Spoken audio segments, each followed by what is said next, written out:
So, Sin, your debate channel has got everyone riled up.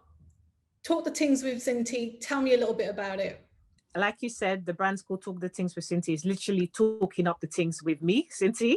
On the social medias, Instagram, Twitter, I'm just there having debates with people I don't know and some people that I do know, asking them awkward questions, things that people don't really like to talk about. Sometimes it's controversial, sometimes it's not. And yeah, it's just about us learning and, you know, sharing our perspectives about these topics. How did you get into the debates and where did your love for the tea come from? So,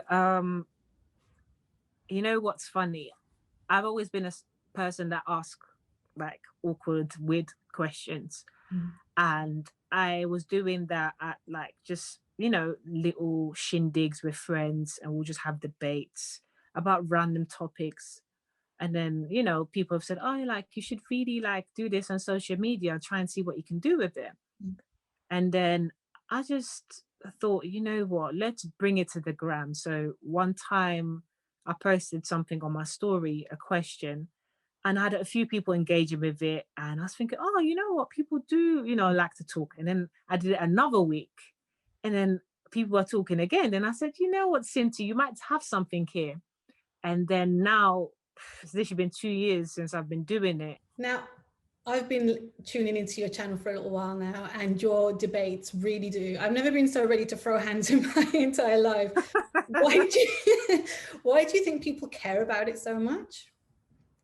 Because I think it's because people haven't really had a platform where they can talk about, you know, how do I say this? I wouldn't say just controversial topics, but things that people don't really touch on, things that people don't really think about.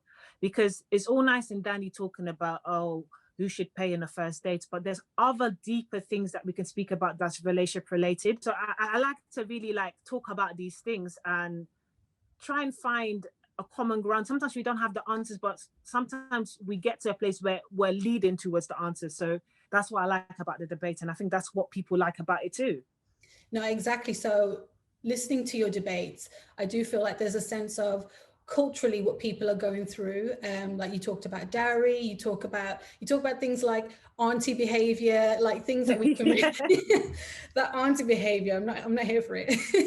But you know, how do you think that this type of content changes people's perceptions on what we should expect from, let's say, our in-laws or from traditions and how they're changing? I think they do, because we don't live in the 80s anymore. We don't live in the 70s. We are in big 2020. So things are very different. We have a pandemic right now. So we're even trying to figure out how to live in this pandemic. So there's certain things that may have run on a normal day, and we can't even do that. So Yeah. how can we now start thinking about traditions that happen like 20 years ago if we can't even live the way we were living last year? Do you see that separation with the people that come back to you? Do you see the people that are ready to embrace the new and the people that are still kind of living in the past? Yes, I do. And I see that through the responses. So there's some people like, no, why are we even thinking about this tradition from 20 years ago? We are living in a new age, leave that in the past. And there's some people that are still stuck in the past, and that's only because of the way they've been brought up. Do you understand? And that's not necessarily a bad thing, but sometimes you do have to look at it like, is this stopping me from, you know, living the way, like, is this stopping me from fulfilling my own destiny? Mm. Because sometimes we are living according to someone else's dreams, Mm. and we're not doing the things that would suit our own lives. So again, another topic that I spoke about, let me just give you guys an example, was about this girl who you know, got proposed to by the love of her life, and she was really happy, and her parents were okay with it and stuff. However, yeah, they said she's gonna have to wait, that she can't get married right now because her older sibling isn't married yet. Mm. And this was simply because of tradition. Now, a lot of people in the comments were saying she should just elope. And some people say, no, you can't elope, because if you elope, that goes against your parents' will. Because the thing is, if she had eloped, I'm not really sure how it ended with her, because I didn't really catch up with her after that. But if she had a love, that means that her parents would have disowned her. And people were saying, is it really worth getting disowned by your parents simply because of love? But at the end of the day, when she get married, she's in her own little bubble. If you think about it, she has her own family now, because her parents have their family. So you leave your parents' house and you start your own. So it was a bit of a tricky one. And that's when I could see that some people were still stuck in the past, and some people were actually ready to just say, you know what, yeah, I need to do what's best for me. So yeah, that's one of the examples of it. I think those type of topics as well, do you feel like it really opens up to how people are like conforming today, how people, who people are trying to please and why, what is the right thing to do? 100%, 100%. What I see a lot is people that are just saying, oh, you know what, yeah, because my mum said so, my dad said so, I'm gonna have to do that. But sometimes, no disrespect to mummy and daddy, sometimes they don't know, because things are different now. You can't be stuck in the past whilst everything is moving and changing around you. So I feel like sometimes like the traditions, they don't really work in your favor. They don't. Which topics do you think trigger people the most? Because there was this one topic about I know which one you're talking about. I'm talking about the one where it was about incest. I'm talking about that one. That was my most controversial topic. And at first, when you know what it is, quite a few people sent it to me, because it was a dilemma that was sent to someone else, and someone else had posted on their social media. And then I had like at least 3 people that sent it to me and said, look, you need to talk on this. Then I said, I don't know, this is a bit controversial. But I said, you know what? It's controversial, but we need to talk about it, because these things do happen. So the situation is, there's this girl, she got proposed to just before the pandemic, to a lovely guy who's a leader in church and everything.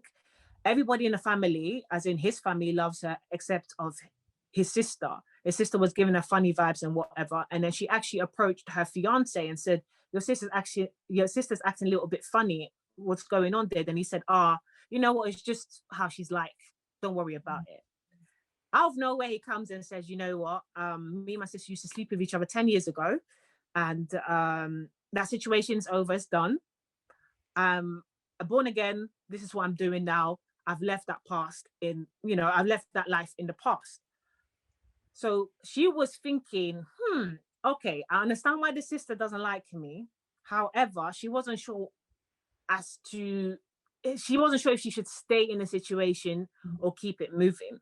So I had asked my audience, what should this lady do? Should she stay or should she leave? And people were not really impressed. Okay. So were there any people who thought that she should stay? Yes. So this is my question to you. You obviously know the people enough to, they're commenting on your post and stuff. So how do you kind of go back to that? How do you, in a neutral way, because obviously people can have their opinions on stuff, right? So how do you deal with that? Let me just start off by saying that the reason why I have these debates is so that we can see both sides of the coin. So I know that there's going to be a few people that might say yes or no, depending on whatever is being asked. So even though I don't agree, I still respect them to agree to disagree. I don't cuss them out, and I don't expect anybody to cuss me as well if they don't agree with what I'm saying, because at the end of the day, this is how I feel about a topic. Now, there was this particular guy that was saying, well, this happened in his past, so she should get over it because she wasn't even there. So who's she to comment on his past? And I said, yo, you need to be careful with that, because if I spun this situation and said that your girl killed somebody in the past, are you telling me we should just get over it because you weren't in the picture? It still affects her now, because if she got charged for that, it's still going to be on her record and it's going to stay in her record. And if you're going to get married to her, it's going to still affect you some way, somehow. So yes, we should leave things in the past. I do understand that, but within reason.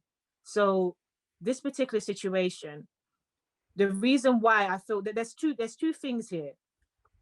First of all, the sister-in-law that he slept with doesn't like her. And on top of that, she's still in his life. So it's tricky because she is someone that will never, ever leave this guy's life. So that means that she's going to have to deal with her for the rest of her life if she stays to get married to him. And yeah, like I just said to the guy, I don't know about all this stuff. I understand this whole born again stuff because I'm a Christian myself. So I understand that there's some people that Yeah. lived their life a certain way before and they've changed. However, they're gonna need some serious therapy here. This is not a situation where we're just like, okay, babe, it doesn't matter what we're eating for dinner. No, no, no, no, no. We Yeah. need to address this. And when you come back to these debates, because like, for instance, if you post, when I posted in response to your debate, you'll come back with practically a personalized response to each and every single one. Yeah. When you come back with those sorts of responses, does it come from somewhere that is your personal opinion, or is it something that you've kind of come from a neutral avenue? Because the way you be coming back on those points, you're really it's like getting down to the person's deepest emotions and really like thinking about how Yeah. you can really test that opinion. Yeah, you know what it is? It's more from a neutral standpoint because, like I said, the whole reason of this debate is to make people see two sides of the coin. Yeah. So it's about giving people new perspectives to things, whether they agree with it or not, because there's always going to be somebody that doesn't agree with what you're saying. Yeah. That's the whole purpose of the debate. So when I respond back to people, it's for them to understand that if you say this, someone else might come at you and say that. Yeah. How do you deal with that? Sometimes I even say, you know what, guys, this situation is about me. And it's funny when I think I've done that once when I've said, oh, you know what, guys, this situation is about me. And some people say, why did you approach it this way? And I said, because if I had smacked the girl in her face, it would have been me that would have got locked up in prison. And I wouldn't be doing the debate right now. You have to read the room sometimes. That was a situation where someone touched my hair. A stranger touched my hair at the train station. And I wasn't really too happy with that. And as Black women, we face this a lot where people touch our hair in corporate settings and stuff. So I felt like it was important for us to talk about this. Yeah. And people were saying, so why didn't you smack the girl then? I said, that's very easy for you to say. But at the end of the day, I'm tall, I'm 6 foot. The girl was very, very short. Yeah. If I had slapped her, I would have been the person that would have, it wouldn't even have been about my hair anymore. It would have been about the aggressive Black woman. Let's call it what it is. So you have to read the room. Yeah, and touching on that, actually, during the pandemic, obviously we've seen so many mad situations happen, and one of the things that has sparked the biggest conversation, I would say, and the most important conversation, is the Black Lives Matters movement. Did you find with any of your topics that there was a big kind of surge to have voices heard when that happened? Yes. What I did at that time, because what I tend to do at times when I feel like something is a talking point at that moment, I don't want to now start talking about relationships, especially when everyone is upset. With this particular one, I actually spoke about name discrimination that a lot of people face in corporate settings, and I had quite a few people that understood it, that were like from ethnic minorities, and I had some people that didn't understand it, that were even from ethnic minorities. I wouldn't just say Caucasians didn't understand it. Some people from ethnic minorities even said it's not that deep. Then I had to say to them, it's not that deep until your surname doesn't get you that job. Yeah. So I had to I just gave people that that time to really discuss this, because I'm sure we've all had a moment where someone tries to read your name, they get it wrong, you correct them, and they're just like, well, I'm just going to call you this anyways. No, no, no, no, no. That's not my name.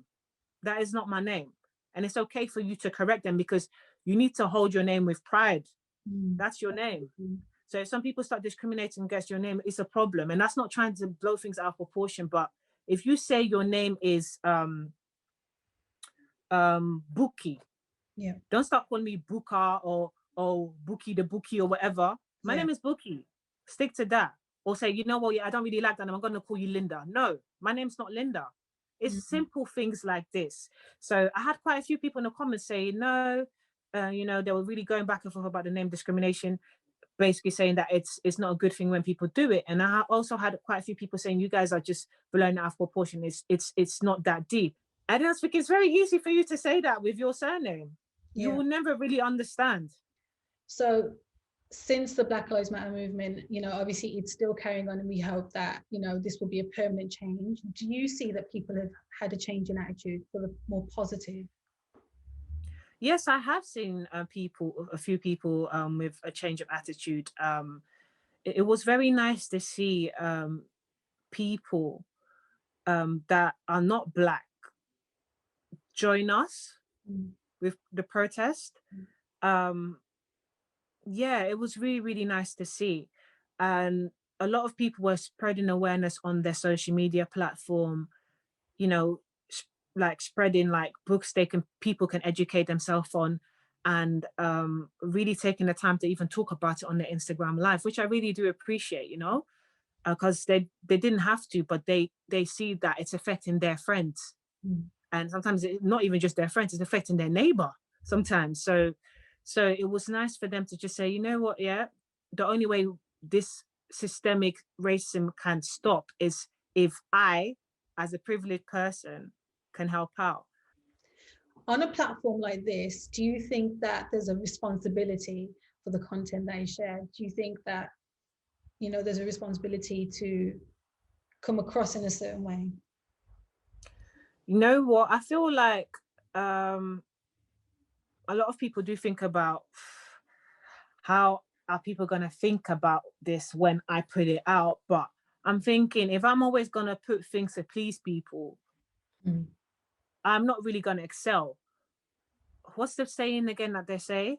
If you do the same, do what you've always done, you'll get where you've always got. No, I think I was trying to say change doesn't come from being in your comfort zone. Oh, you have to do completely different. It's the same thing though. It's similar, but change doesn't come from being in your comfort zone. So it's easy for me to just keep on talking about the easy stuff about relationships, about going on first dates, going about this, going about that. But we have to tackle the uncomfortable conversations as well, because this is real life. Do you find that you need to find that separation between getting embroiled in your debates and then just saying, okay, cool, now it's time to just switch off and just remove myself from that? Or do you like lie awake at night like, oh my gosh, that debate? Nah, I never lie at night thinking, oh my gosh, that debate, but the debate never really ends. Okay. Because like I said, if I touch the incest topic, we're still talking about that today. Yeah. But yeah, I do try to have some time for myself as well. So I won't be 24 hours. I do get some time to sleep. So if you leave a message at 3 o'clock in the morning, don't think at 3:05 that I'm not responding back. No, I'll respond back to it when I get around to it. I do have time to, just focus on my own sanity, because sometimes it can get a lot. Let's be real. All content creators have times where they're thinking, you know what, I just want some time for myself. And we do deserve that, because we put a lot of energy into our work. So yeah. Absolutely. So tell me, what's next for CynTEA? So what's next for me? I'm working on a new segment that should be coming out very soon. So keep your eyes peeled on that. I am like working on ways to, get on like bigger platforms. So don't be surprised if you see my face somewhere. You're like, oh, wow, she's there. Like, yes, I might be there. So keep your eyes peeled on that as well. So yeah, it's just about, moving upwards and literally just getting my stuff on bigger places where I have a bigger reach. So that's it really for now. And for those who aren't already engaged in the debates, how can people get involved? So you can follow me on all the social medias, especially Instagram and Twitter, at A Cup of CynTEA. So that is A Cup of CynTEA. Join the debates every Wednesday, talk the things with CynTEA, vote in the poll on my story, get involved in the comments on my feed. It gets heated sometimes, but it's all good fun. It's just all about learning new perspectives. And don't be shy, just talk. It's all fun. Absolutely. Thanks, Cyn. Thanks so much for joining me today. A lot of tea has been spilled today, that's for sure. For anyone who wants to catch up with Cyn, I'll leave all her details linked down below. If you did like this video, go ahead and click like and subscribe to keep up to date with all the latest videos. Thank you.